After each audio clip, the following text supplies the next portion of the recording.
বাবা আজকে কি রান্না করছো গো? আজকে করছি রুই পোস্ত। রুই পোস্ত করতে আমার লাগছে উপকরণ: মাছ, মশলায় আছে লঙ্কা, পোস্ত, রাই সর্ষে, সাদা সর্ষে, হলুদ। আর এখানে আছে আলুটা সিদ্ধ করে নিয়েছি আগেই, ক্যাপসিকাম কুচো আর টমেটো কুচো। এই হলো মাছ রান্নার উপকরণ। আর নুন তো লাগছেই। এখন আমি মাছে নুন হলুদটা মাখিয়ে নেব। পরিমাণ মতো লবণ দিয়ে দিচ্ছি।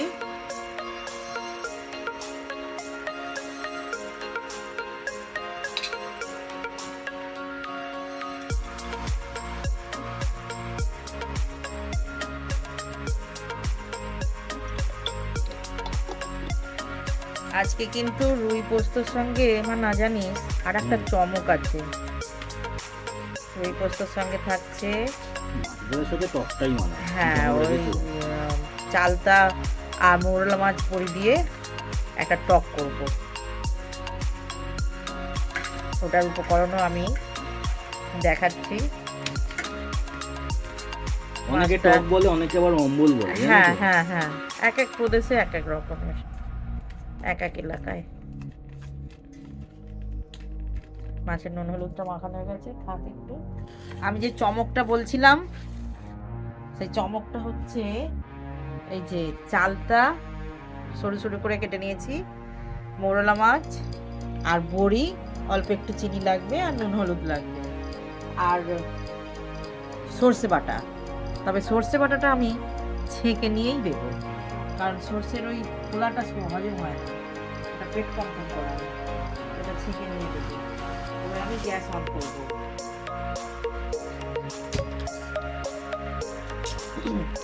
তবে আমি মোরলা মাছের নুন হলুদটাও মাখিয়ে নেব। মতো নুন আর হলুদ, নুন হলুদটা ভালো করে মাখিয়ে নিচ্ছি। এই দুটো রান্না আজকে আমি করব। মাছের ঝালের সঙ্গে টকটা একটু লাগবে।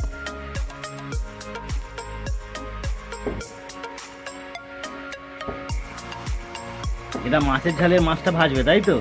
মাছের ঝালের মাছটাই ভাজবো, অম্বলের মাছটা পিঠে পিঠে ভেজে নেবো একসঙ্গে, এক তেলেতেই।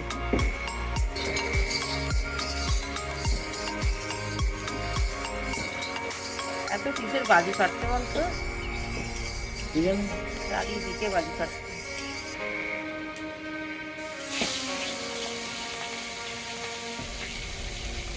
এসে গেছে,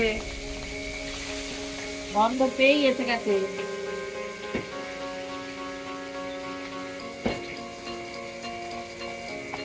একেবারে ঢুকে পড়লো বাচ্চা।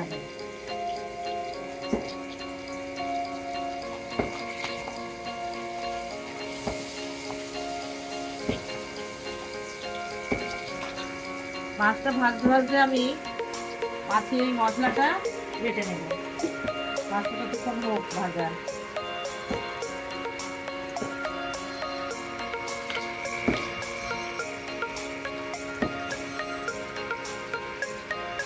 সর হাতের কাছ থেকে সর।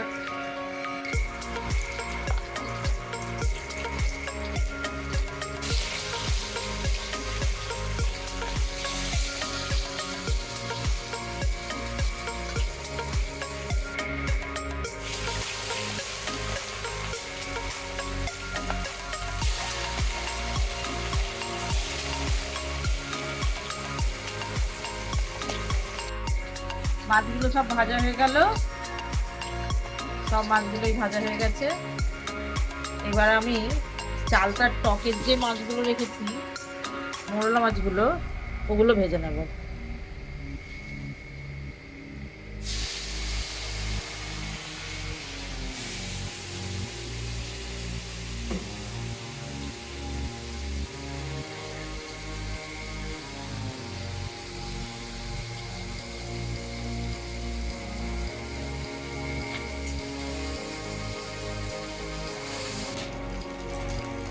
মোরলা মাছ ভাজতে একটু টাইম লাগে। ভাজা হয়নি এখনো? না, আর একটু লাগবে সময়।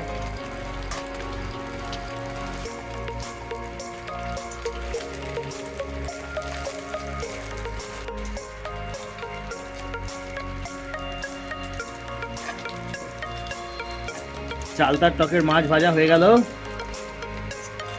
মোগলা মাছ মাছ ভাজা এমনি খেতে মনে হয় যে সব খেয়ে নিই।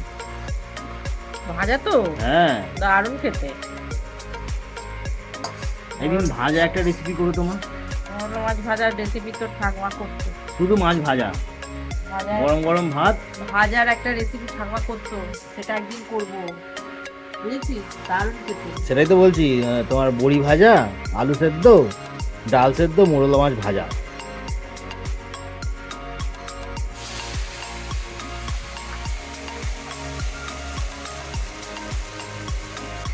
ব্যাস, টকের মাছ ভাজা কমপ্লিট।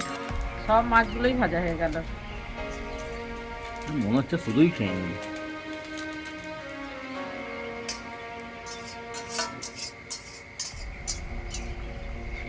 এবার আমি রুই মাছের যে পোস্তরুইটা করব, তার প্রথমে দিয়ে দিচ্ছি আলু, ওই মাছের তেলেতেই দিয়ে দিচ্ছি।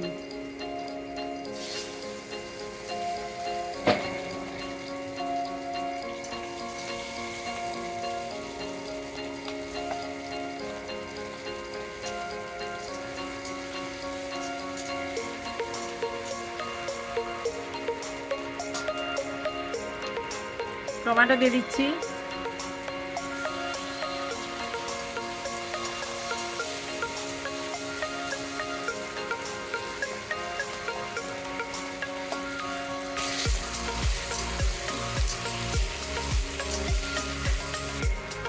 ক্যাপসিকাম গুলো দিয়ে দিলাম।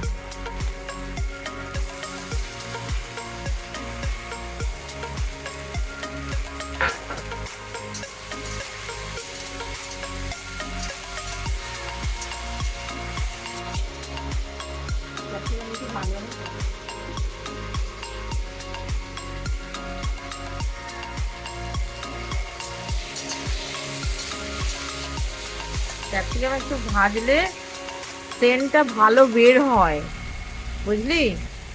ক্যাপসিকাম কাঁচাতেও ভালো গন্ধ থাকে। কাঁচাতে কিছু কিছু আইটেমে ভালো লাগে, কিন্তু এই মাছে হিসাবে একটু ভেজে দেওয়াই ভালো। অল্প হলুদ দিচ্ছি, যেহেতু এটা পোস্তর রান্না, সেই জন্য আমি বেশি হলুদ দিলাম না। স্বাদ মতো নুন দিয়ে দিচ্ছি। আলু সিদ্ধর সময় আমি নুন দিইনি, সেই জন্য এখন নুনটা দিলাম।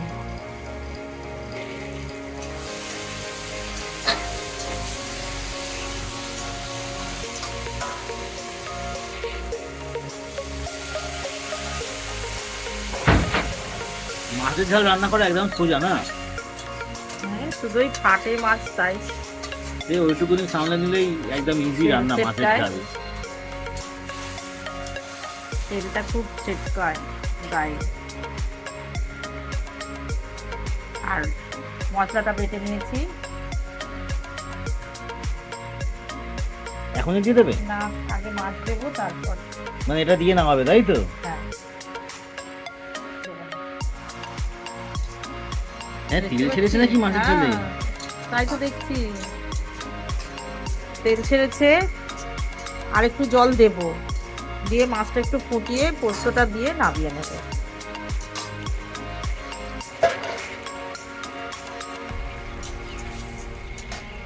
মাছটা দিয়ে দিলাম।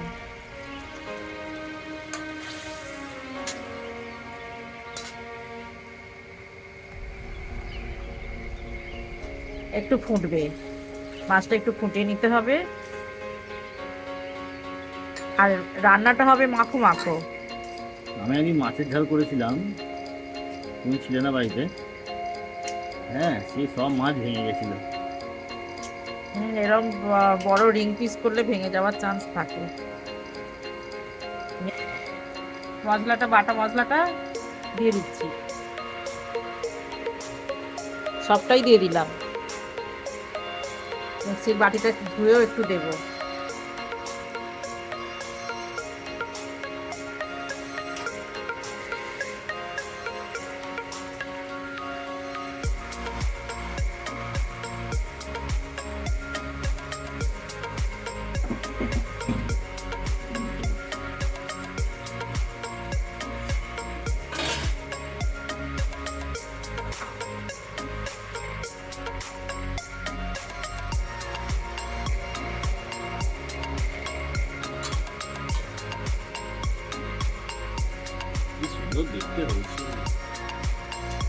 আর একটু জলটা কমবে, তারপর কাঁচা তেল দিয়ে নামিয়ে নেব। হয়ে গেছে দেখি মাছের ঝালটা। হ্যাঁ, কাঁচা তেল ছড়িয়ে নামিয়ে নিচ্ছি।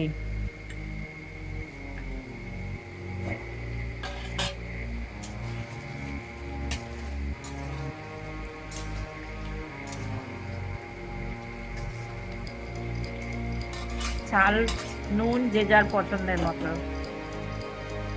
আমার একটু লঙ্কাটা ছিল 10-12টার মতো, 4টে মাছের জন্য। বন্ধুরা, আপনারা আপনাদের নিজেদের পছন্দ মতো ঝাল নুন এগুলো করবেন, তবে এই প্রসেসটা ট্রাই করবেন, এটা খেতে খুব ভালো।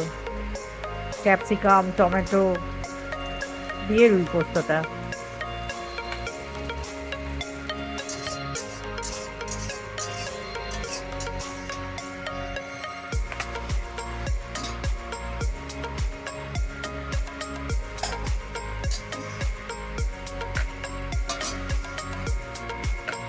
ভাত খাবার একটা পদ কমপ্লিট, আর টকটা বাকি।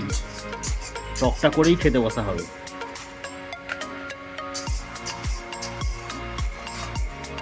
রুই পোস্ত সম্পূর্ণ হলো। এবারে যে চমকটা আছে, চালতার টক মোরলা মাছ দিয়ে বড়ি দিয়ে, সেটা এবার শুরু করব। প্রথমে বড়িটা ভেজে নেব। সর্ষে আর লঙ্কা ফোড়নের জন্য নিয়ে নিয়েছি, বড়িটা ভেজে নেব।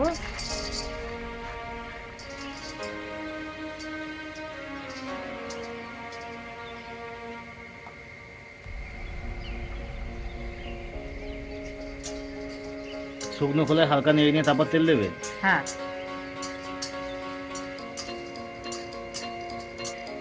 শুকনো খোলায় অল্প ভাজা হয়েছে, এখানটা দেখুন লাল লাল হয়ে গেছে। এইবার তেল দিয়ে ভাজবো।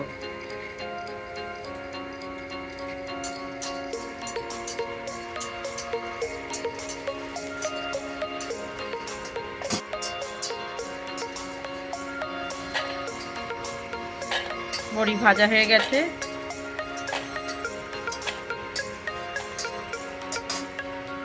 ফোড়নটা দিয়ে দেবো, সর্ষে আর শুকনো লঙ্কা।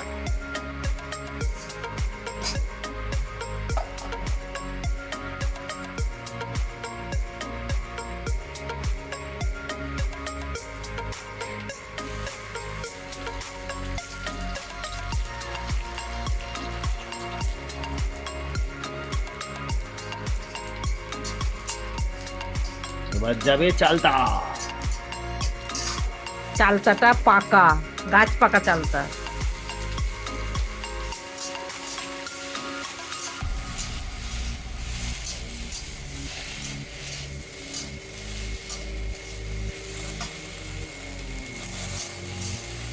অল্প একটু ভাজা ভাজা করে নেব।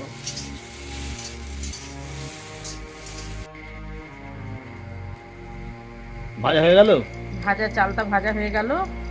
1/2 চামচ হলুদ গুঁড়ো দিচ্ছি।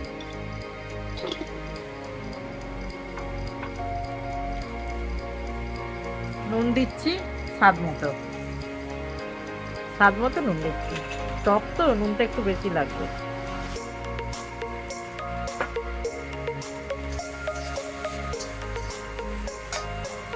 জল দিচ্ছি।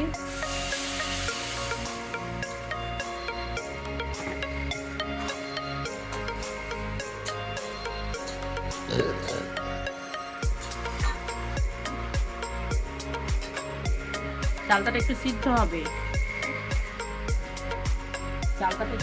হবে, তারপর মাছ বড়ি দেব,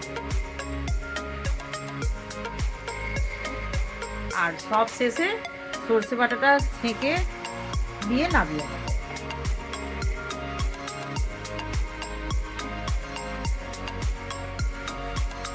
বড়ি ভাজাগুলো দিয়ে দিচ্ছি।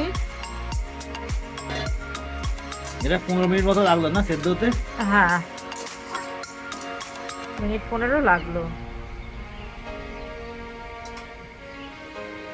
বড়িটা একটু ফুটে যাক, তারপর মোরলা মাছগুলো দিয়ে দেবো। মাছ ভাজাগুলো দিয়ে দিচ্ছি।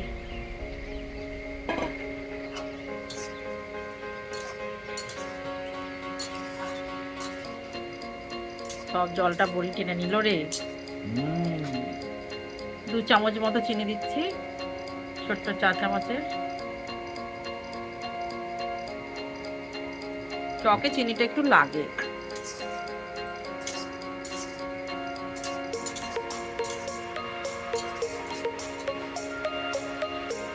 লোহার কড়ায় টক রান্না করে দেখেছো? পুরো কড়া পরিষ্কার।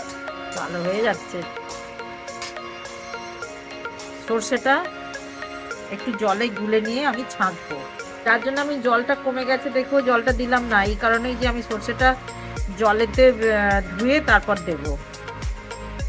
সর্ষের খোলাগুলোকে ছাঁকবো।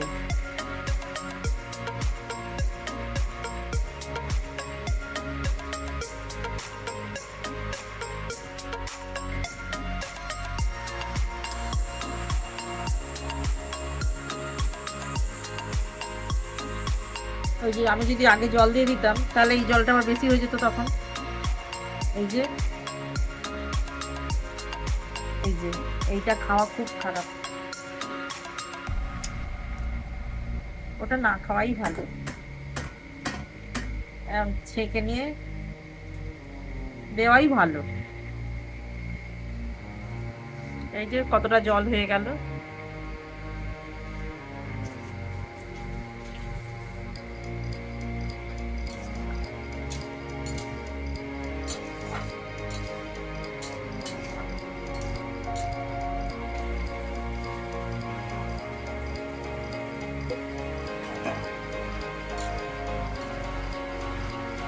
এক ফুট উঠলেই আমি এটা ঢেলে নেব। সর্ষেটা দিয়েছি, একটাই ফুট হবে, তারপরেই নামিয়ে নেব।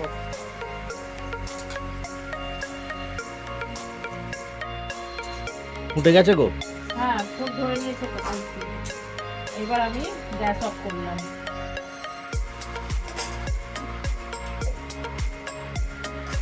লোহার কড়া তো ভারী, ঢেলে হাতায় করে করেই তুলে নিই। খুব ভারী কড়াটা। এই শেষের দিকে উল্টাবো।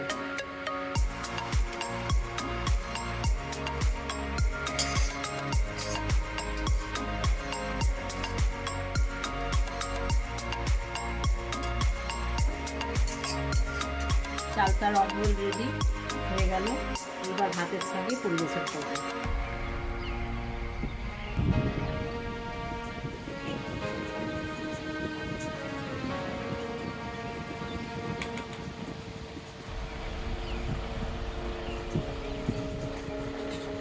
মাছটা দিলাম, করে গ্রেভি দিয়ে দিই।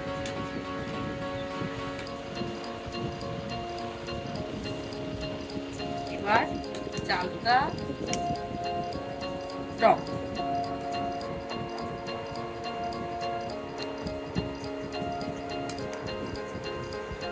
চালটা টক। এবার খেয়ে দেখে বল রান্না কেমন হয়েছে। আর সকল বন্ধুকে স্বাগত জানাচ্ছি। আর একটা অবশ্যই ধন্যবাদ দেবেন আর আমাকে ভালোবাসা জানাবেন।